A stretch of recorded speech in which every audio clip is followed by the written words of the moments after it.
जय श्री कृष्णा। राधे राधे दोस्तों, आप सभी को आषाढ़ पूर्णिमा और गुरु पूर्णिमा की हार्दिक शुभकामनाएं। आप सभी पर भगवान विष्णु और भगवान श्री सत्यनारायण का आशीर्वाद सदैव ही बना रहे।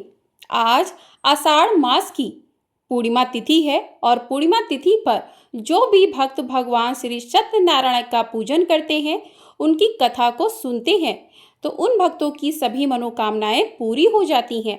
तो आज की वीडियो में हम सुनेंगे श्री सत्यनारायण भगवान की संपूर्ण कथा। तो प्रेम से बोलिए सत्यनारायण भगवान की जय। शास्त्रों में बताया गया है कि सत्यनारायण व्रत कथा का पाठ करने से व्यक्ति को 1000 यज्ञ करने के बराबर पुण्य फल की प्राप्ति होती है। सत्यनारायण व्रत कथा में भगवान विष्णु के सत्य स्वरूप के बारे में बताया गया है। इस व्रत का पाठ करने से घर में सुख समृद्धि का वास होता है और भगवान विष्णु की कृपा बनी रहती है। तो आइए आज की कथा का पहला अध्याय प्रारंभ करते हैं। प्रेम से बोलिए श्री सत्यनारायण भगवान की जय। तो प्रिय श्रोताओं, पहले अध्याय में एक समय की बात है कि नैमिषारण्य तीर्थ में सौनक आदि 88,000 ऋषियों ने श्री सूत जी से पूछा कि हे प्रभु, इस कलयुग में वेद विद्या रहित मनुष्यों को प्रभु भक्ति किस प्रकार मिल सकती है तथा उनका उद्धार कैसे होगा। हे मुनि श्रेष्ठ, ऐसा कोई तप बताएं जिससे थोड़े समय में ही पुण्य मिले और मन वांछित फल की प्राप्ति हो जाए। इस प्रकार की कथा सुनने की हम इच्छा रखते हैं। सर्वशास्त्रों के ज्ञाता सूत जी बोले कि हे वैष्णवों में पूज्य, आप सभी ने प्राणियों के हित की बात पूछी है, इसलिए मैं एक ऐसे श्रेष्ठ व्रत को आप लोगों को बताऊंगा जिसे नारद जी ने लक्ष्मी नारायण जी से पूछा था और लक्ष्मीपति ने मुनि श्रेष्ठ नारद जी से कहा था। आप सब इसे ध्यान से सुनिए। एक समय की बात है, योगी राज नारद जी दूसरों के हित की इच्छा के लिए अनेकों लोकों में घूमते हुए मृत्यु लोक में आ पहुंचे। यहाँ उन्होंने अनेक योनियों में जन्मे प्रायः सभी मनुष्यों को अपने कर्मों द्वारा अनेकों दुखों से पीड़ित देखा। उनका दुख देखकर नारद जी सोचने लगे कि कैसा यत्न किया जाए जिसके करने से निश्चित रूप से मानव के दुखों का अंत हो जाए। इसी विचार पर मनन करते हुए वह विष्णु लोक में गए। वहां वह देवों के ईश नारायण की स्तुति करने लगे, जिनके हाथों में शंख, चक्र, गदा और पद्म थे, गले में वरमाला पहने हुए थे। स्तुति करते हुए नारद जी बोले कि हे भगवान, आप अत्यंत शक्ति से संपन्न हैं, मन तथा वाणी भी आपको नहीं पा सकती। आपका आदि मध्य तथा अंत नहीं है। निर्गुण स्वरूप सृष्टि के कारण भक्तों के दुख को दूर करने वाले हैं। आपको मेरा नमस्कार है। नारद जी की स्तुति सुनकर विष्णु भगवान बोले कि हे मुनि श्रेष्ठ, आपके मन में क्या बात है? आप किस काम के लिए पधारे हैं, उसे निसंकोच कहो।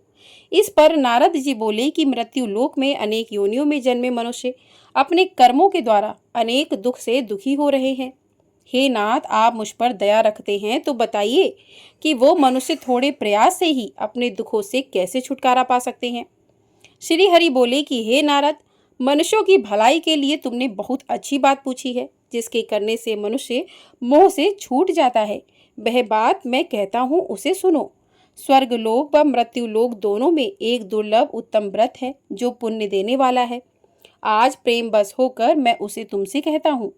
श्री सत्यनारायण भगवान का यह व्रत अच्छी तरह विधान पूर्वक करके मनुष्य तुरंत ही यहाँ सुख भोग कर मरने पर मोक्ष पाता है। श्री हरि के वचन सुनकर नारद जी बोले कि उस व्रत का फल क्या है और उसका विधान क्या है? यह व्रत किसने किया था? इस व्रत को किस दिन करना चाहिए? सभी कुछ विस्तार से बताएं। नारद जी की बात सुनकर श्री हरि बोले कि दुख व शोक को दूर करने वाला, यह सभी स्थानों पर विजय दिलाने वाला है। मानव को भक्ति व श्रद्धा के साथ शाम को श्री सत्यनारायण की पूजा धर्मपरायण होकर ब्राह्मणों व बंधुओं के साथ करनी चाहिए। भक्ति भाव से ही नैवेद्य, केले का फल, घी, दूध और गेहूं का आटा सवाया ले। गेहूं के स्थान पर साठी का आटा, शक्कर तथा गुड़ लेकर बस सभी भक्षण योग्य पदार्थों को मिलाकर भगवान का भोग लगाएं। ब्राह्मणों सहित बंधु बांधवों को भी भोजन कराएं। उसके बाद स्वयं भोजन करें। भजन कीर्तन के साथ भगवान की भक्ति में लीन हो जाएं। इस तरह से सत्यनारायण भगवान का यह व्रत करने पर मनुष्य की सारी इच्छाएं निश्चित रूप से पूरी होती हैं। इस कली काल अर्थात कलयुग में मृत्यु लोक में मोक्ष का यही एक सरल उपाय बताया गया है। इसी प्रकार से श्री सत्यनारायण व्रत कथा का पहला अध्याय पूर्ण होता है। तो प्रेम से बोलिए श्री सत्यनारायण भगवान की जय। अब दूसरे अध्याय में सूत जी बोले कि हे ऋषियों, जिसने पहले समय में इस व्रत को किया था उसका इतिहास कहता हूँ, ध्यान से सुनो। सुंदर काशीपुरी नगरी में एक अत्यंत निर्धन ब्राह्मण रहता था। भूख प्यास से परेशान वह धरती पर घूमता रहता था। ब्राह्मणों से प्रेम करने वाले भगवान ने एक दिन ब्राह्मण का भेष धारण कर उसके पास जाकर पूछा कि हे विप्र, नित्य दुखी होकर तुम पृथ्वी पर क्यों घूमते हो? दीन ब्राह्मण बोला कि मैं निर्धन ब्राह्मण हूँ, भिक्षा के लिए धरती पर घूमता हूँ। हे भगवान, यदि आप इसका कोई उपाय जानते हैं तो बताइए। वृद्ध ब्राह्मण कहता है कि सत्यनारायण भगवान मनोवांछित फल देने वाले हैं, इसलिए तुम उनका पूजन करो। इसे करने से मनुष्य सभी दुखों से मुक्त हो जाता है। वृद्ध ब्राह्मण बनकर आए सत्यनारायण भगवान उस निर्धन ब्राह्मण को व्रत का सारा विधान बताकर अंतर्ध्यान हो गए। ब्राह्मण मन ही मन सोचने लगा कि जिस व्रत को वृद्ध ब्राह्मण करने को कह गया है मैं उसे जरूर करूंगा। यह निश्चय करने के बाद उसे रात में नींद नहीं आई। वह सवेरे उठकर श्री सत्यनारायण भगवान के व्रत का निश्चय कर भिक्षा के लिए चला गया। उस दिन निर्धन ब्राह्मण को भिक्षा में बहुत सारा धन मिला, जिससे उसने बंधु बांधवों के साथ मिलकर श्री सत्यनारायण भगवान का व्रत संपन्न किया। भगवान सत्यनारायण का व्रत संकल्प संपन्न करने के बाद वह निर्धन ब्राह्मण सभी दुखों से छूट गया और अनेक प्रकार की संपत्तियों से युक्त हो गया। उसी समय से वह ब्राह्मण हर माह इस व्रत को करने लगा। इस तरह से सत्यनारायण भगवान के व्रत को जो मनुष्य करेगा वह सभी प्रकार के पापों से छूटकर मोक्ष को प्राप्त होगा। जो मनुष्य इस व्रत को करेगा वह भी सभी दुखों से मुक्त हो जाएगा। सूत जी बोले कि इस तरह से नारद जी से नारायण जी का कहा हुआ श्री सत्यनारायण व्रत को मैंने तुमसे कहा। हे विप्रो, मैं अब और क्या कहूँ? ऋषि बोले कि हे मुनिवर, संसार में उस विप्र से सुनकर और किस किसने इस व्रत को किया? हम सब इस बात को सुनना चाहते हैं। इसके लिए हमारे मन में श्रद्धा का भाव है। सूत जी बोले कि हे मुनियों, जिसने इस व्रत को किया वह सब सुनो। एक समय वही विप्र धन व ऐश्वर्य के अनुसार अपने बंधु बांधवों के साथ इस व्रत को करने को तैयार हुआ। उसी समय एक लकड़ी बेचने वाला लकड़हारा आया और लकड़ियां बाहर रखकर अंदर ब्राह्मण के घर में गया। प्यास से दुखी वह लकड़हारा उनको व्रत करते देख विप्र को नमस्कार करके पूछने लगा कि आप यह क्या कर रहे हैं? तो उन्होंने बताया कि व्रत कर रहा हूँ तथा इसे करने से क्या फल मिलेगा, कृपया मुझे भी बताइए। ब्राह्मण ने कहा कि सब मनोकामनाओं को पूरा करने वाला यह सत्यनारायण भगवान का व्रत है। इनकी कृपा से ही मेरे घर में धन धान्य आदि की वृद्धि हुई है। विप्र से सत्यनारायण व्रत या के बारे में जानकर लकड़हारा बहुत प्रसन्न हुआ। चरणामृत लेकर वह प्रसाद खाने के बाद वह अपने घर गया। लकड़हारे ने अपने मन में संकल्प किया कि आज लकड़ी बेचने से जो भी धन रुपया पैसा मिलेगा उसी से श्री सत्यनारायण भगवान का उत्तम व्रत करूंगा। मन में इस विचार को लेकर बूढ़ा आदमी सिर पर लकड़ियां रखकर उस नगर में बेचने गया जहां पर धनी लोग ज्यादा रहते थे। उस नगर में उसे अपनी लकड़ियों के दाम पहले से 4 गुना अधिक मिले। लकड़हारा प्रसन्नता के साथ दाम लेकर केले, शक्कर, घी, दूध, दही और गेहूं का आटा लेकर और सत्यनारायण भगवान के व्रत की अन्य सामग्रियां लेकर अपने घर गया। वहां उसने अपने बंधु बांधवों को बुलाकर विधि विधान से सत्यनारायण भगवान का पूजन और व्रत किया। इस व्रत के प्रभाव से वह बूढ़ा लकड़हारा धन पुत्र आदि से युक्त होकर संसार की समस्त सुख भोग कर अंतकाल में वैकुंठ धाम को चला गया। इसी प्रकार से श्री सत्यनारायण व्रत कथा का दूसरा अध्याय पूर्ण हुआ। प्रेम से बोलिए श्री सत्यनारायण भगवान की जय। तो प्रिय श्रोताओं, तीसरे अध्याय में सूत जी बोले कि हे श्रेष्ठ मुनियों, अब आगे की कथा कहता हूँ। पहले समय में उल्का मुख नाम का एक बुद्धिमान राजा था। वह सत्यवक्ता और जितेंद्रिय था। प्रतिदिन देव स्थानों पर जाता और निर्धनों को धन देकर उनके कष्ट दूर करता था। उसकी पत्नी कमल के समान मुख वाली सती साध्वी थी। भद्रशिला नदी के तट पर उन दोनों ने श्री सत्यनारायण भगवान का व्रत किया। उसी समय साधु नाम का एक वैश्य आया। उसके पास व्यापार करने के लिए बहुत सा धन भी था। राजा को व्रत करते देखकर वह विनय के साथ पूछने लगा कि हे राजन, भक्ति भाव से पूर्ण होकर आप यह क्या कर रहे हो? मैं सुनने की इच्छा रखता हूँ, तो आप मुझे बताएं।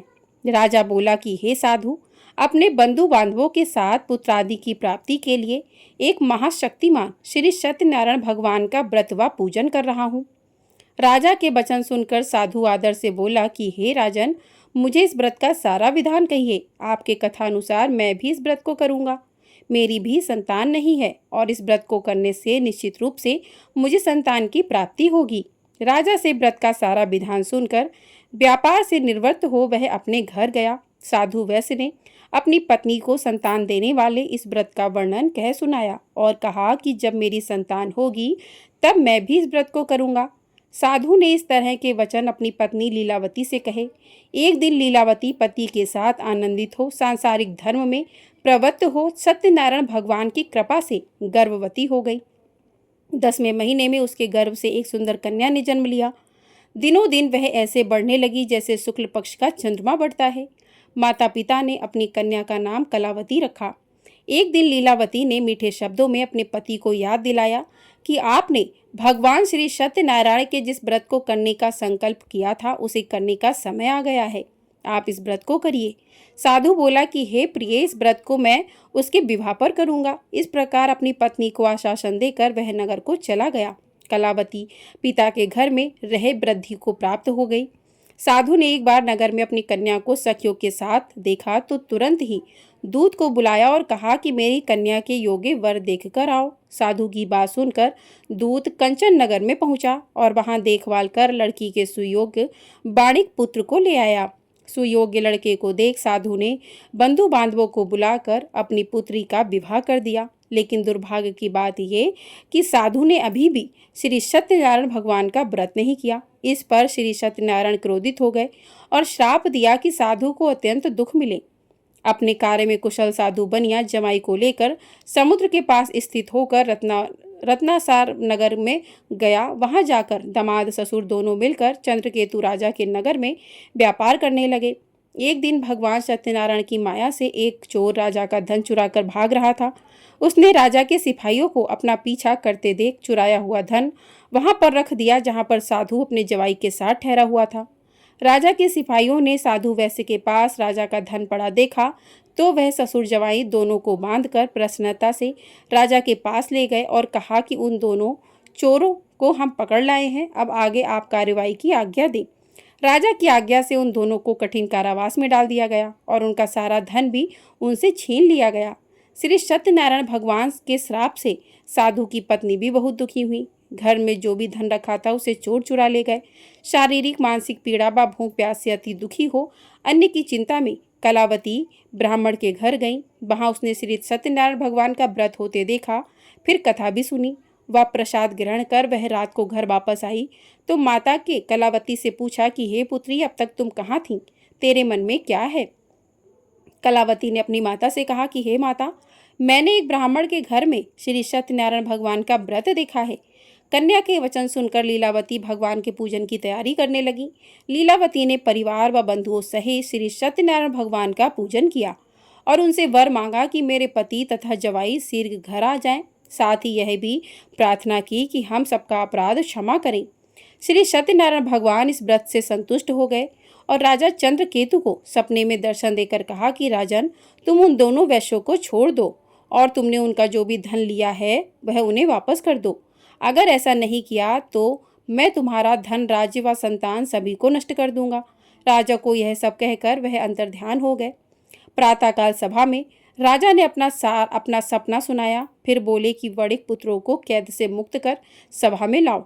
दोनों ने आते ही राजा को प्रणाम किया। राजा मीठी बाड़ी में बोला कि हे महानुभाव, भाग्यवश ऐसा कठिन दुख तुम्हें प्राप्त हुआ है, लेकिन अब तुम्हें कोई भय नहीं है। ऐसा कहकर राजा ने उन दोनों को नए वस्त्र आभूषण भी पहनाए और जितना धन उनका लिया था उससे दोगुना धन वापस कर दिया। दोनों वैसे अपने घर को चल दिए। इस प्रकार से श्री सत्यनारायण व्रत की कथा का तीसरा अध्याय समाप्त हुआ। प्रेम से बोलिए श्री सत्यनारायण भगवान की जय। आगे चौथे अध्याय में सूत जी बोले कि वैश्य ने मंगलाचार कर अपनी यात्रा आरंभ की और अपने नगर की ओर चल दिए। उनके थोड़ी दूर जाने पर एक दंडी भेषधारी श्री सत्यनारायण ने उनसे पूछा कि हे साधु, तेरी नाव में क्या है? अभिवाड़ी बड़ी हंसता हुआ बोला कि हे दंडी, आप क्यों पूछते हो? क्या धन लेने की इच्छा है? मेरी नाव में तो बेल व पत्ते भरे हुए हैं। वैश्य के कठोर वचन सुनकर भगवान बोले, तुम्हारा वचन सत्य हो। दंडी ऐसे वचन कहे वहां से दूर चले गए। कुछ दूर जाकर समुद्र के किनारे बैठ गए। दंडी के जाने के बाद साधु वैश्य ने नित्य क्रिया के पश्चात नाव को ऊंची उठते देखकर अचंभा माना और नाव में बेल पत्ते आदि देखकर वह मूर्छित हो जमीन पर गिर पड़ा। मूर्छा खुलने पर वह अत्यंत शोक में डूब गया। तब उसका दामाद बोला कि आप शोक ना मनाएं, यह दंडी का शाप है, इसलिए हमें उनकी शरण में जाना चाहिए, तभी हमारी मनोकामना पूरी होगी। दामाद की बात सुनकर वह दंडी के पास पहुंचा और अत्यंत भक्ति भाव नमस्कार करके बोला, मैंने आपसे जो जो असत्य वचन कहे थे उनके लिए मुझे क्षमा करें। ऐसा कहकर महान शोकातुर होकर रोने लगा। वह दंडी भगवान बोले कि हे बड़े पुत्र, मेरी आज्ञा से बार बार तुम्हें दुख प्राप्त हुआ है, तू मेरी पूजा से विमुख हुआ। साधु बोला कि हे भगवान, आपकी माया से ब्रह्म आदि देवता भी आपके रूप को नहीं जानते, तब मैं अज्ञानी कैसे जान सकता हूँ। आप प्रसन्न होइए, अब मैं सामर्थ्य के अनुसार आपकी पूजा करूंगा, मेरी रक्षा करो और पहले के समान नौका में धन भर दो। साधु वैश्य के भक्तिपूर्वक वचन सुनकर भगवान प्रसन्न हो गए और उसकी इच्छा अनुसार वरदान देकर अंतर ध्यान हो गए। ससुर जवाई जब नाव पर आए तो नाव को धन धान्य से भरा हुआ देखा। फिर वहीं अपने अन्य साथियों के साथ सत्यनारायण भगवान का पूजन कर अपने नगर को चल दिए। जब नगर के नजदीक पहुंचे तो दूत को घर पर खबर करने के लिए भेज दिया। दूत साधु की पत्नी को प्रणाम कर कहता है कि मालिक अपने दामाद सहित नगर के निकट आ गए हैं।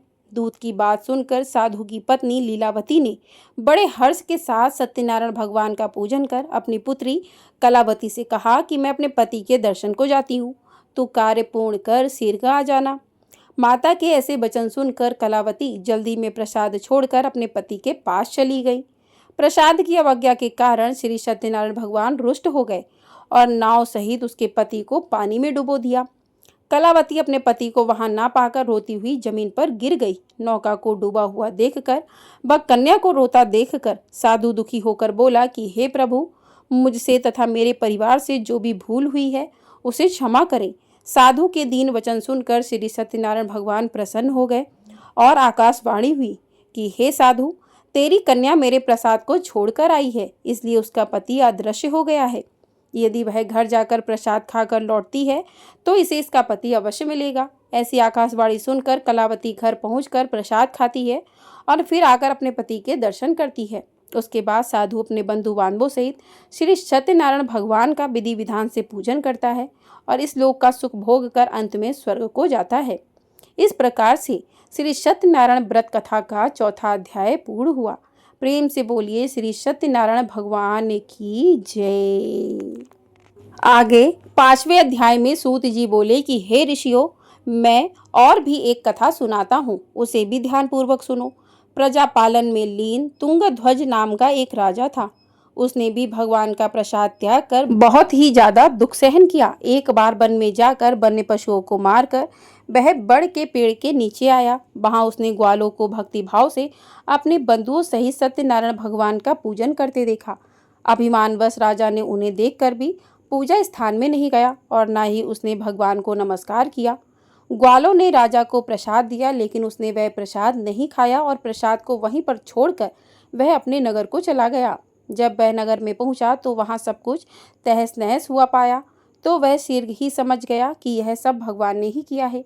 वह दोबारा ग्वालों के पास पहुंचा और विधि पूर्वक पूजा करके प्रसाद खाया तो श्री सत्यनारायण की कृपा से सब कुछ पहले जैसा हो गया।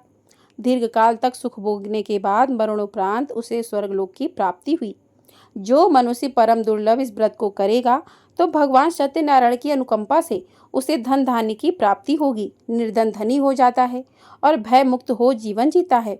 संतानहीन मनुष्य को संतान सुख मिलता है और सारे मनोरथ पूर्ण होने पर मानव अंत काल में वैकुंठ धाम को जाता है। सूत जी बोले कि जिन्होंने पहले इस व्रत को किया उनके दूसरे जन्म की कथा कहता हूँ। वृद्ध शतानंद ब्राह्मण ने सुदामा का जन्म लेकर मोक्ष की प्राप्ति की। लगड़ाने ने अगले जन्म में निषाद बनकर मोक्ष प्राप्त किया। उल्का मुख नाम का राजा दशरथ होकर बैकुंठ को गए। साधु नाम के वैश्य ने मोर ध्वज बनकर अपने पुत्र को आरे से चीरकर मोक्ष पाया। महाराज तुंगध्वज ने स्वयंभू होकर भगवान से भक्ति युक्त होकर कर्म कर मोक्ष पाया। तो इस प्रकार से श्री सत्यनारायण व्रत कथा का 5वां अध्याय पूर्ण हुआ। प्रेम से बोलिए श्री सत्यनारायण भगवान की जय। तो प्रिय श्रोताओं, इस प्रकार से श्री सत्यनारायण व्रत कथा के 5 अध्याय पूर्ण हुए। आइए अब करते हैं श्री सत्यनारायण भगवान की आरती। ओम जय लक्ष्मी रमणा स्वामी जय लक्ष्मी रमणा, सत्यनारायण स्वामी जनपातक हरणा। ओम जय लक्ष्मी रमणा, रतन जटित सिंहासन अद्भुत छवि राजे, नारद करत निरंजन घंटा ध्वनि बाजे। ओम जय लक्ष्मी रमणा, प्रकट भय कलि कारण द्विज को दर्श दियो, बूढ़ा ब्राह्मण बन कर कंचन महल कियो। ओम जय लक्ष्मी रमणा, दुर्बल भील कठारो जिन पर कृपा करी, स्वामी जिन पर कृपा करी, चंद्रचूड़ एक राजा तिनकी विपति हरी। ओम जय लक्ष्मी रमणा, वैश्य मनोरथ पायो श्रद्धा तज दीनो, स्वामी श्रद्धा तज दीनो, सो फल भोग्यो प्रभु जी फिर स्तुति कीनी। ओम जय लक्ष्मी रमणा, भाव भक्ति के कारण छिन छिन रूप धरो, श्रद्धा धारण कीनी तिनको काज सरयो। ओम जय लक्ष्मी रमणा, ग्वाल वाल संग राजा बन में भक्ति करी, स्वामी बन में भक्ति करी, मन वांछित फल दीनो दीन दयाल हरि। ओम जय लक्ष्मी रमणा, चढ़त प्रसाद सवायो कदली फल मेवा, धूप दीप तुलसी से राजी सत्य देवा।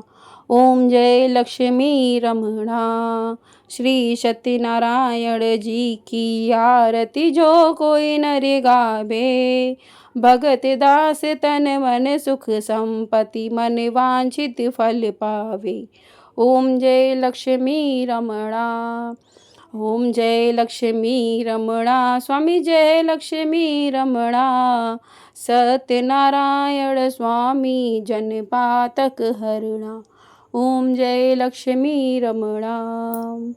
प्रेम से बोलिए श्री सत्यनारायण भगवान की जय, श्री विष्णु भगवान की जय। तो इस प्रकार से श्री सत्यनारायण भगवान की कथा और आरती पूर्ण हुई। आपको ये वीडियो पसंद आई है तो वीडियो को लाइक कर लीजिएगा, चैनल पर नए हैं तो चैनल को सब्सक्राइब कर लीजिएगा। आपको हमारे चैनल पर ज्येष्ठ पूर्णिमा की व्रत कथा भी सुनाई गई है, तो आप लोग उस कथा को भी अवश्य सुनिएगा, और चैनल पर नए हैं तो चैनल को सब्सक्राइब भी कर लीजिएगा। आपको हमारे चैनल पर इसी प्रकार से सभी कथाएं सुनाई जाती हैं, तो इन कथाओं को प्रतिदिन सुनने के लिए आप चैनल को सब्सक्राइब करें और कमेंट बॉक्स में भगवान श्री सत्यनारायण की जय भी अवश्य लिखिएगा। प्रेम से बोलिए सत्यनारायण भगवान की जय।